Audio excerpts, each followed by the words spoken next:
Notre prochaine invitée, c'est Madame Catherine Harel-Bourdon, qui est présidente directrice générale des Petits Frères de Québec. Madame Pour Harel-Bourdon. tout le Québec. Pour tout le Pardon? Québec. Je suis directrice générale pour l'ensemble du Québec. On est dans 12 Alors, régions du allons-y Québec. comme directrice générale, Madame. Bon matin. Bonjour. Comment allez-vous? Ça va très bien. On se prépare pour Pâques parce que chez les petits frères, Pâques, c'est vraiment une période très spéciale pour nos aînés isolés. Madame, c'est qu'on a reçu un communiqué de presse qui nous dit Pâques solidaire, des milliers de bénévoles brisent l'isolement des personnes aînées de leur localité. D'abord, vous allez m'expliquer, parce que lorsqu'il y a des grandes fêtes comme Noël, comme Pâques ou autres, là, il y a des gens qui travaillent à soutenir ou aider des gens qui sont seuls. Dites-moi, moi, c'est la première fois que j'entendais parler des Petits Frères de Québec. Qu'est-ce que c'est exactement que cet organisme-là? Ben, anciennement, on s'appelait les Petits Frères des pauvres, puis depuis une dizaine d'années, on a pris seulement le nom Petits Frères. Donc, on est un organisme qui existe depuis 63 ans au Québec, une quarantaine d'années dans la ville de Québec. Et ben, en fin de semaine, on va avoir des activités pour nos aînés isolés. Vous savez qu'une personne sur 5 aînés vit de la solitude au Québec. Donc, on a plus de 3000 bénévoles à travers le Québec qui vont accompagner, aider ces gens-là. Et à Pâques, ben, on organise un dîner. Donc, à Lévis, on a plus de 115 personnes aînées qu'on accompagne. Puis à Québec, dans la région de Québec, c'est plus de 275 personnes aînées. Et ça, c'est vraiment grâce à nos bénévoles. Qu'est-ce que vous faites exactement? Quand vous parlez d'accompagnement, c'est quoi exactement? Quel genre d'accompagnement vous faites à ces gens-là? Ben, on a toutes sortes d'activités, mais pour cette fin de semaine, c'est principalement le dîner de Pâques. Certains ont plus de difficultés à se déplacer, donc on a des bénévoles qui vont aller aussi rendre visite chez eux ou dans leur résidence ou dans leur CHSLD aux personnes aînées qui sont chez les petits frères, puis on va leur remettre un petit cadeau douceur. Là, je ne veux pas aller trop dans les détails des cadeaux pour pas que les gens le sachent à l'avance parce que ça se passe en fin de semaine. Donc, on organise des dîners. Donc, tous les moments importants de la vie, Noël, Pâques, l'anniversaire de la personne aînée, on est présent. On organise aussi des activités tout au long de l'année, pendant la période estivale, des pique-niques.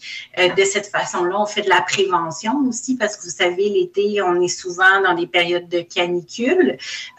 Donc, les personnes seules qui vivent seules, ben c'est important d'avoir un bénévole qui leur parle pour savoir s'ils vont bien, puis pour les accompagner. Vous savez, les personnes isolées, 43% peuvent vivre de la détresse psychologique. Donc, c'est vraiment de la prévention qu'on fait avec nos bénévoles. Bon, mais ce que je comprends, c'est que les bénévoles n'ont pas nécessairement une formation. Il faut quoi pour s'occuper de ces gens-là? Oui, on offre une formation des petits frères, oui. puis on offre des formations avec des partenaires. Donc, on a une formation générale petits frères et en ce moment, on offre aussi à nos bénévoles une formation avec la Fondation Âge, qui est une fondation en gériatrie sociale, pour pouvoir voir les signes du vieillissement, donc dans la prévention. C'est une formation qui s'appelle Sentinelle, pour que, dans le fond, nos bénévoles deviennent des sentinelles auprès de nos grands, on les appelle nos grands amis. Vous savez, aînés isolés, c'est pas un très beau terme, fait qu'on on aime mieux les appeler nos grands amis.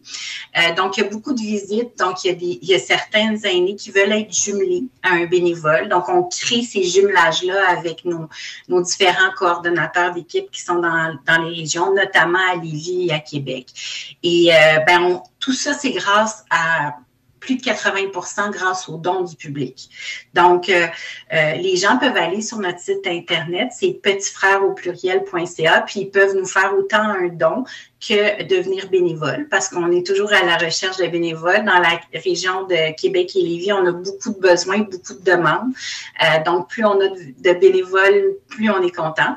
Et par exemple, en fin de semaine, pour le dîner de Pâques, avec un don de 50 $, on peut offrir un bon dîner avec 3 services à notre grand ami, puis on nourrit le bénévole qui l'accompagne, puis on offre le transport aller-retour à à cette aîné-là. Donc, c'est vraiment important. En ce moment, vous savez, on est un peu le filet social. La situation économique, on le sait, elle n'est pas super bonne avec notre voisin du Sud. Donc, un organisme comme nous, on offre ce filet social-là pour la solitude des aînés, pour contrer l'isolement. Est-ce que, parce que là, j'entends que vous êtes à Lévis, vous êtes à Québec, on a des aînés, nous aussi, à Montmagny, on a beaucoup d'aînés sur la Côte-du-Sud. Est-ce qu'un jour, on pourrait voir les petits frères de Québec s'installer, parce que là, on dit Québec, moi, ce que je comprends, c'est la province, là. Est-ce qu'un jour, on pourrait voir ou vous voir aider nos aînés ou supporter nos aînés dans notre région? Bien, on aimerait ça pouvoir se développer, effectivement. Qu'est-ce qu'il faudrait faire, madame? Dites-moi. Bien, c'est sûr, ça prend des sous parce que nous, habituellement, on a un coordonnateur pour à peu près 75 bénévoles et 75 aînés parce qu'évidemment, le coordonnateur va s'assurer de valider les antécédents judiciaires des bénévoles, d'offrir la formation, donc de les inscrire aux différentes formations, de faire le lien avec l'aîné. Il faut aussi évaluer nos aînés on a certains critères pour être en mesure de voir si ils sont vraiment isolés parce que vous comprenez qu'il y a beaucoup de demandes puis les besoins sont grands. Donc, éventuellement, oui, on aimerait ça pouvoir se développer dans plus de régions du Québec. Actuellement, dans certaines régions, on est juste dans certaines municipalités. Si je prends, par exemple, dans le bas du fleuve, on est seulement à Rimouski. On est dans l'est du Québec, on est aussi on fait Québec, Lévis, Thetford, Chicoutimi. Mais c'est sûr que idéalement, vous comprenez que dans la prochaine décennie, le nombre de la démographie va extrêmement changer, donc le nombre d'aînés va être en augmentation. Donc, c'est notre objectif à moyen long terme de pouvoir aider encore plus d'aînés isolés. Dans votre communiqué de presse, vous inscrivez une mission qui change des vies. Comment oui, il y a certaines personnes qui nous disent qu'ils ne fêtaient jamais Pâques.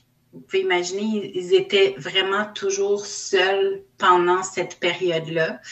Ça change des vies parce qu'on est vraiment dans la prévention, puis on sait qu'une personne qui est très isolée puis qui n'a pas de contact va avoir beaucoup plus de chances d'avoir des enjeux de santé mentale puis de se retrouver plus souvent dans le réseau de la santé à l'hôpital. Donc, on change des vies par cette approche humaine-là d'être présent dans la vie de ces aînés-là. Madame, est-ce que les besoins sont plus criants ou si ça s'améliore? Est-ce que nos aînés, parce qu'on parle beaucoup d'entourer nos aînés, est-ce que ça s'améliore ou ce que j'entends, ça semble pas s'améliorer? J'ai l'impression que nos aînés sont de plus en plus seuls. Malheureusement, je vous dirais qu'il y a eu une grande prise de conscience pendant la pandémie, pendant la COVID, donc les années 2020-2021, je vous dirais aussi début 2022.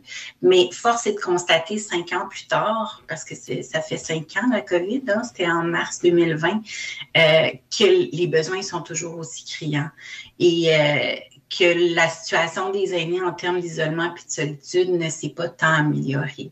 Alors, je pense que c'est collectivement qu'on peut faire une différence. Puis nous, on répond à un besoin individuel des gens de vouloir s'impliquer. Je pense que ça prend toute une communauté pour être en support à nos aînés. C'est eux qui ont bâti le Québec d'aujourd'hui.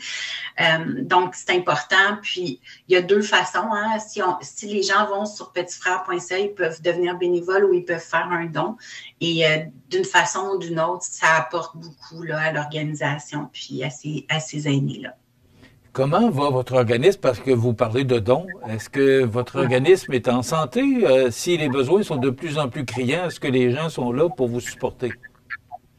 Bien, il faut quand même admettre que la situation économique fait que les gens ont un petit peu moins de marge de manœuvre. Hein. Vous savez, avec l'inflation, le prix des aliments, le coût des logements, tout augmente. Donc, ça fait en sorte que les gens, même dans nos donateurs annuels, hein, parce qu'on a des gens qui sont impliqués depuis longtemps, qui nous font des dons, puis des fois, ils doivent faire un don moindre ou ils peuvent pas faire un don cette année. Donc, c'est sûr que la situation économique a l'impact des organismes communautaires comme le nôtre. Et je vous dirais même, parce que nous, on a une fondation des petits frères, donc on a des placements. Donc, si ça va pas bien à la Bourse canadienne, puis chez nos voisins du Sud, ça nous fait moins d'intérêt de placement avec notre fondation. Donc, je suis pas certaine que le public en général se rend compte que ça peut aussi toucher des organismes communautaires et aussi toucher le filet social de prévention, parce que oui, au niveau de l'État, au niveau du Québec, il y a certains services à domicile qui sont donnés ou des services en CHSLD, mais nous, on vient combler un besoin très humain par rapport à sentir qu'on est important dans la vie de quelqu'un, puis que cette personne-là ne se sente pas seule. Donc, ça va au-delà, je vous dirais, juste de se loger, puis de se vêtir, puis de se nourrir, mais d'avoir vraiment un lien avec quelqu'un qui va vraiment prévenir la détresse psychologique. Madame, vous avez parlé tout à l'heure que vous aviez changé de nom, que c'était les Petits Frères des Pauvres, et je me souviens de ça, de cette appellation-là. Maintenant, c'est les Petits Frères de Québec. Est-ce que, justement, l'isolement ou ce qu'on vit ou ce que vous expliquez depuis quelques minutes vous a amené à changer ou vous a amené à mettre votre organisme peut-être à la disposition des aînés? Ben, en fait, on a toujours été depuis 1962, puis au début, ça a commencé plus dans la région de Montréal, puis petit à petit, ça a grandi à Trois-Rivières, Sherbrooke, Québec, Lévis, etc. Maintenant, on est dans 12 régions. On a toujours été là pour les aînés. Là, ce qu'on a décidé, c'est de s'attarder aux aînés de 75 ans et plus. Oui, il y a des besoins aussi chez les 65-74 ans, mais il reste que le 4e âge qu'on appelle là, de 75 ans et plus, c'est un âge où il y a plus de solitude, puis il y a plus de cumul de deuil. Parce qu'on sait aussi que des gens perdent, par exemple, un être cher, un conjoint, des fois leurs propres enfants qui meurent avant eux, des amis proches qui vont décéder. Certains arrivent à un âge où ils ne peuvent plus conduire, donc ils perdent leur permis de conduire. Ça limite beaucoup leur socialisation à l'extérieur. Donc, on s'attarde plus aux 75 ans et plus. Puis je vous dirais que la moyenne d'âge en ce moment, c'est autour de 83 ans, 84 ans, les aînés qu'on accompagne chez les Petits Frères. Puis on a plus d'une trentaine de centenaires. Hein? Ça a évolué au fil des années. Maintenant, les gens vivent beaucoup plus longtemps. Donc, on a plus de centenaires qu'on en avait auparavant. Est-ce que vous visitez ces gens-là ou si, parce que là, on va parler, il reste à peu près 2 minutes là, pour parler de votre activité là, du samedi, de votre déjeuner de Pâques. Là. Est-ce que c'est votre façon de rejoindre ces gens-là ou si vos bénévoles vont aussi visiter ces gens-là? On a les deux. Donc, on a certains bénévoles qui vont aller ça peut être à leur maison, leur logement, leur maison en résidence. Il y a des résidences privées autonomes ou pas, certains CHSLD. Donc, on va aller porter un petit cadeau pour Pâques parce qu'il y a des gens qui ont plus de difficultés à sortir. Mais les aînés qui sont avec nous puis qui le veulent vont venir au dîner de Pâques. Donc, on a les deux.